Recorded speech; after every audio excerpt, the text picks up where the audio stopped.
I am Daniel Lucas, and welcome to Book 101 Review.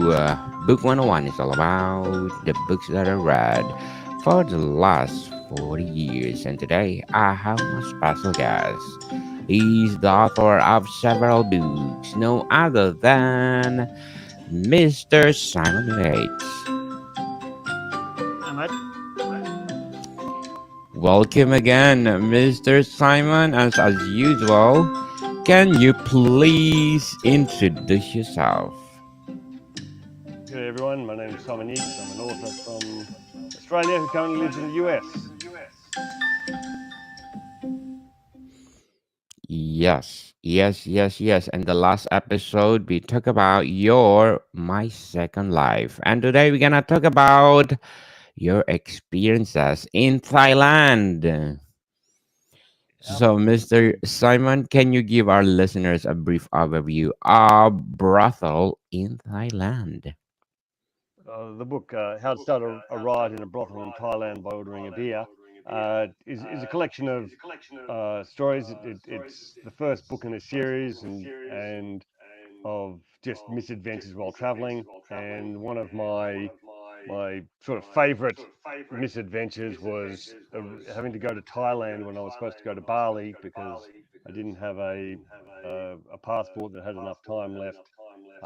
It didn't the 6 months, and so they wouldn't let me get on the plane to Bali from Hong Kong. And so I begged the lady to please put me on a plane somewhere. So she sent me to Phuket. And by misfortune, or whatever, I ended up being with a couple of guys from England who invited me to come along with them to Bangla Road on a Saturday night, and so I followed along with them, and I accidentally uh, had a manager of one of the bar brothels accuse me of trying to take one of his working ladies from one bar to another. When I'm doing that, I'm supposed to pay a bar fine, which I didn't know, and I didn't invite the woman along. She just sort of followed me, uh, and so that resulted in all the English guys who were there with getting into a fight with locals that I had to jump over the bar and hide from, and then eventually sort of escape um, out the back. And Mr. Simon, thank you for sharing your experiences in Thailand. Thank you so much. So, what was the writing process like for this book? It was just a lot of fun. Most of the stories in this from about 30 years ago, 25 to 30 years ago. As I say, a lot of stories of when I was here, some of my travel, my first travels to ski resort in Australia when I was a young man, my first trip to New Zealand with my family when I was about 12. Uh, uh, my trip to Thailand, I think I was about 27, 28. Japan, about the same, 28. Um, some time in India that I went on my 30th birthday trip when I went around the world. So it was a lot of fun just sort of recounting uh, all the fun stories I had that were from about 25 years ago in my life and looking at old pictures and remembering, yep, I remembered vividly all the stuff that had happened. And so it was a lot of fun sort of just sort of going through my photo album and laughing about the adventures that I had as a young person while traveling. So, how did you come up with the title of Brothel in Thailand? Simply, I was looking through the stories and I thought which story uh, out of all the ones in there sort of has the most interesting and sort of luring title that I could write. And um, the story about me sort of half instigating or being involved in the start of this sort of massive bar fight that occurred in sort of all these sort of interconnected brothels around Bangla Road was the one that I thought, hopefully people will read that and go, wow, this is bizarre, this is unique. Let me have a read, see what happens. So that's what made me put that as the cover. Yes. So, what do you hope readers will take away from this book, Brothel in Thailand? Just to have a good laugh at themselves. There are, you know, a lot of people. The reviews that I get are, very funny book. You know, fun to see someone who goes and travels and laughs at all the things that go wrong versus always trying to say everything was perfect and everything was great. Um, uh, and a couple of people like, oh, you know, I sort of it's not their cup of tea, and that's fine. But for those people who do take life less seriously, and that they'll have a good chuckle. I've had a couple of friends from high school who've read it, and they sort of said, yeah, it same thing. It took them back to when they were young and dumb and stupid, and traveling the world. A lot of my friends from Australia during their early 20s all went overseas. Everyone has when we get together, everyone has great stories about things that went wrong or things that didn't turn out. And they said, yeah, it was just a great reminder of all the things that have occurred that probably that we're all embarrassed about when we're traveling, but we enjoy sharing with our good mates over a beer that we can all laugh at ourselves about. And that's just what I want people to do. Just know that it's okay to laugh at yourself. It's okay to laugh at your friends. That's what the one thing that brings us all together is the fact that we can all, share a laugh over things that went wrong. Yes, for sure. And what do you hope readers will take away from this book? That there's a lot. There's a lot of exciting things to go out and see, in the world. I grew up in Australia, had zero interest in going to Asia. It was not on my bucket list. Japan, never had any interest in going to Japan. Um, uh, Thailand, Hong Kong, India, yeah, none of it had any fascination. Or I wanted to go to Europe. I wanted to go to America. Um, and then after I went to Japan was my first real trip to Asia, and I walked away just with my jaw on the ground, like, oh my God, that's Tokyo and Mount Fuji.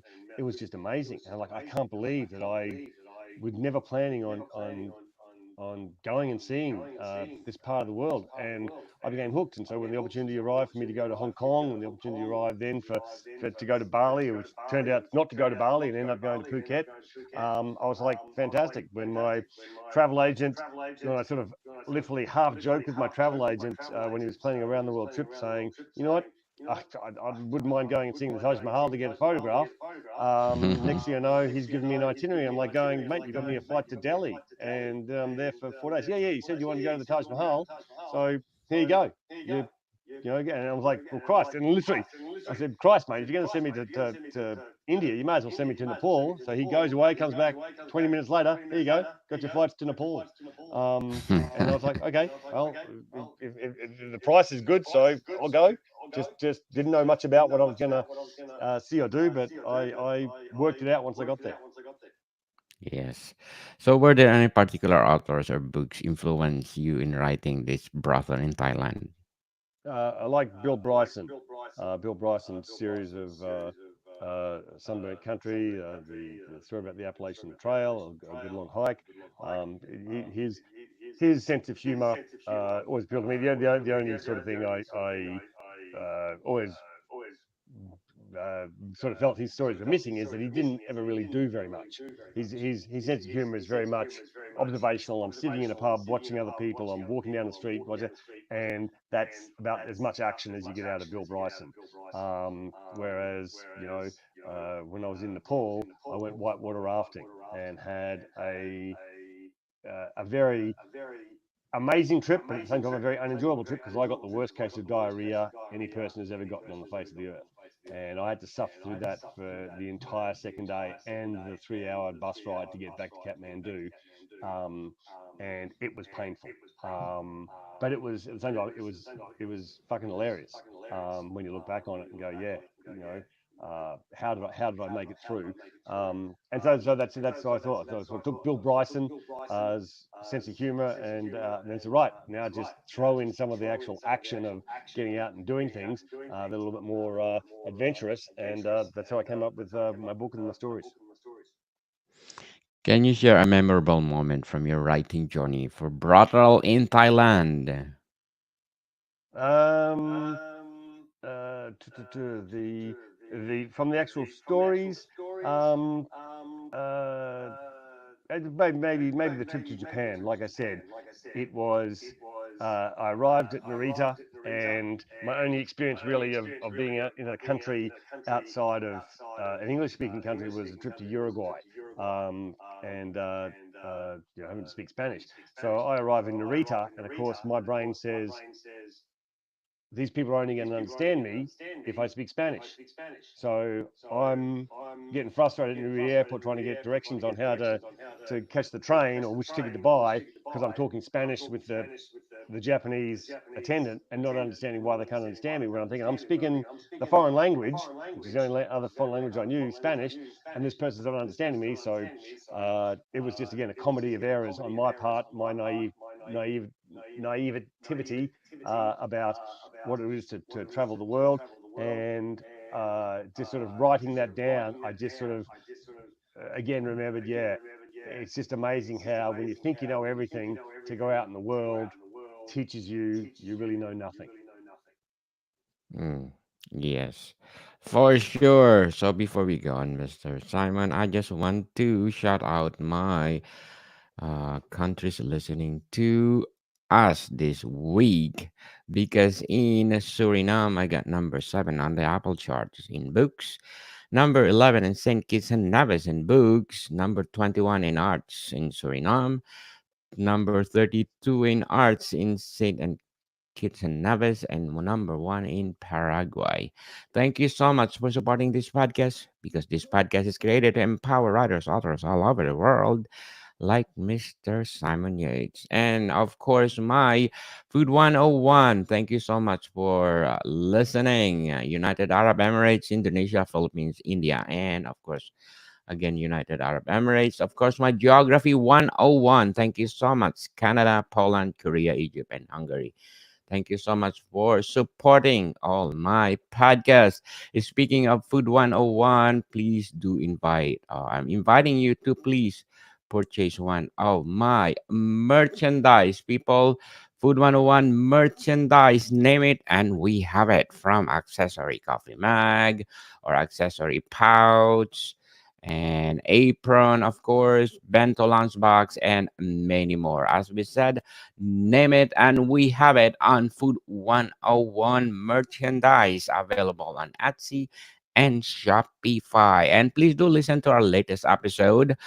We talk about original Sicilian dish like what? Arancini, people. Arancini, please do try them because they are delicious. As Italian said, che buono. So, Mr. Simon, how important was research for this book? Uh, Pretty important. The going back, um, to pick up some, it's pretty boring writing to say uh, I arrived in Kathmandu, and over the years I might have forgotten the names of some of the temples or the history of some of the. There's one particular temple that was uh, uh, involved in a fable that a deity picked the lice out of someone's hair and he turned these lice into monkeys. And these are the monkeys now that run around this temple in Nepal. So just remembering some of the finer details of some of the history and things that required a little bit of research to fill out the story. You're not going to say I went to Kathmandu, I went to a temple, I walked down the street. That's pretty boring. So to be able to uh, uh, remember or find out some of the details of some of the fascinating elements of being in a country that has a history and culture that you really only skim the surface of when you're there for 3 or 4 days. So it was a good opportunity for me to read a little bit deeper and to learn a little more deeper about some of the stuff in the store. And I might have wondered about in passing, but not really gotten to find out about uh, while I was there. Um, the whole part of going to the Tibetan border. and walking across the bridge to the Chinese guard. I did not realize there's only three places, I think 3 or 4 places in Nepal where you can actually get across the river or across the border to Tibet. Because I had a hard time remembering which bridge I was at, and I sort of assumed, well, it could be any one of hundreds. Like, no, there's only four of them, so it had to be, one of these four, and one of them is the actual big major one, where hundreds of people cross every day, and pretty much this bridge was in the middle of nowhere, and there was this one guard sitting at the other side, and no other people apart from the five people or the six people on the bus who were with the whitewater rafting trip. So it was sort of like, okay, why does this bridge even exist?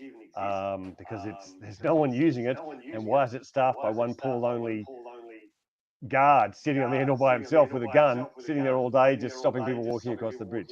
So that was very interesting and fascinating to say to go delve a little bit deeper into the places where I'd been to sort of find out, well, how did this place come to exist? What goes on every single day?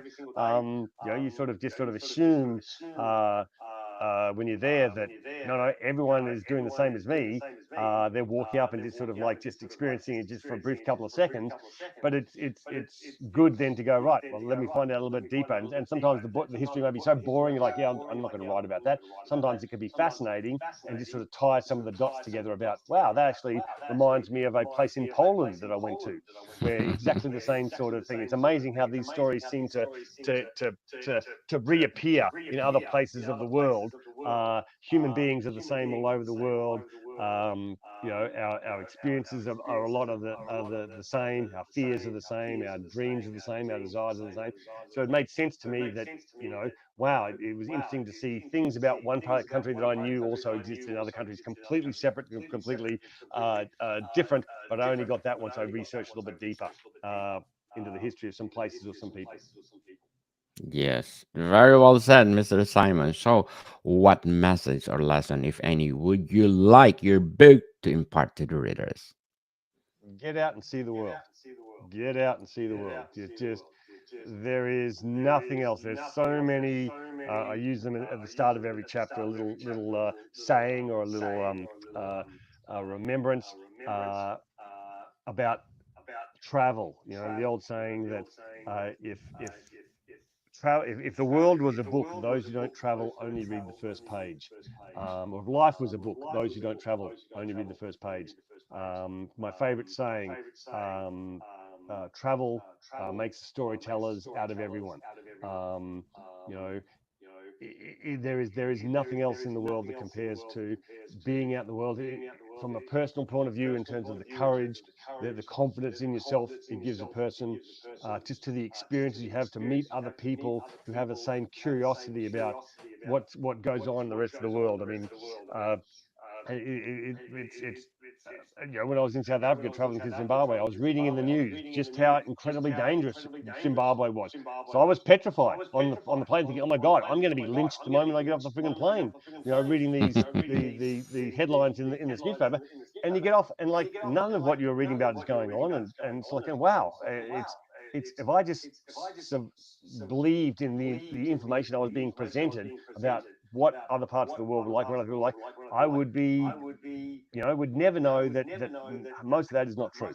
And that everyone in the like I say, everyone in the world is exactly the same. Everyone just wants to have a good life, to be happy, to not to necessarily go out and hurt other people. That is what most people in the world are like. We're not interested in uh, creating trouble. We just want to be able to enjoy our lives.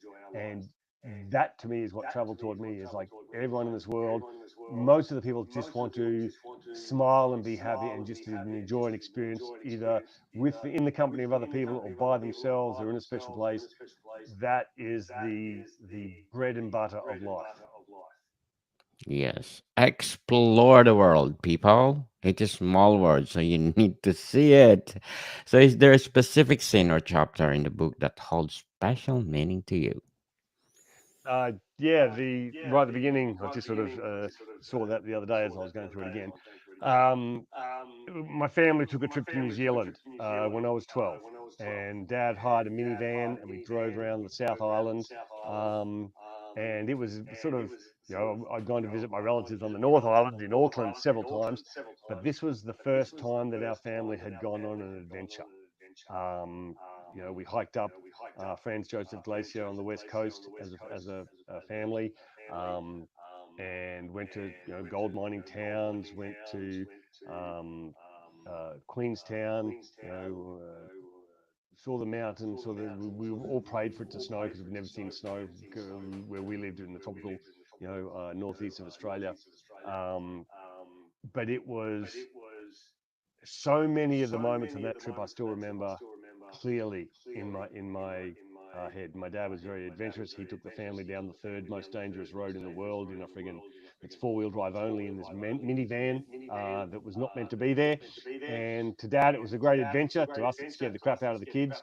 But it was just this was in the days when no one gave much thought to things like safety. If you just pay attention and concentrate and everything will work out, everything will do well. So this trip all my brothers and sisters, we still remember it dearly as being such an amazing bonding trip for the family.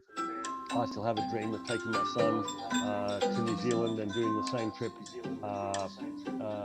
again, because it was just New Zealand is such an amazing, fun country to be in on its own right, but it is so beautiful. If you've ever seen the Lord of the Rings trilogy, the scenery is just incomparable. And that memory of that trip still just probably spurs me that I still constantly search for that just moment of just wonder and awe that I had as a 12-year-old. Hearing the stories and Maori legends and folklore that Dad was telling us that he knew, it was just like, excuse my French, holy fuck, this is amazing. Wow, this is, I want to do this every chance I get, have an experience like that. Why wouldn't you? I remember we actually had a school test on New Zealand later that year in my grade 7 class, and I aced the test, and I didn't even have to study for it. I was just like, everything that I had seen and learned, I remembered so clearly that all the questions were like, oh my God, this is, it's like the questions, the person who wrote the test had read my brain as to all the things I remembered about my trip.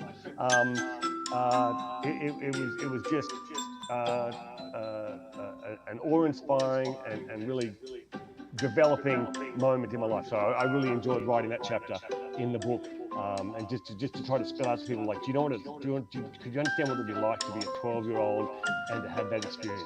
Or to take your own 12-year-old and to give them that experience. Do you understand just how you're setting them up for success in life by doing that for them? That's my most memorable chapter. Very well said, Mr. Simon. And so, can you please invite our listeners to support all your books? Sure. That on Amazon, Barnes & Noble, there's 4 in the lesser known travel tip series. How to Start a Riot in Brothel in Thailand. The second book in the series is How to Avoid Getting Mugged in Rio de Janeiro by Singing Songs by the Police. Third book, How to Survive Making Yourself Look Silly While Dancing with the German Mafia at a Bavarian Nightclub. And the just released book, How to React When Woken at 3 a.m. by Drunk Argentinian Backpackers While Staying in a Youth Hostel, and other less known travel trips. Get out and see the world, everybody. Enjoy it. When things go wrong, laugh about it. None of it matters. You're going to go home with a great story to tell your mates, and everyone else is going to say, God damn, I wish I'd been there with you. For sure, life is too short, people, and travel the world. See the different places, countries on earth. So, Mr. Simon, thank you for your time. Thank you, Daniel. Modicon people, see you soon.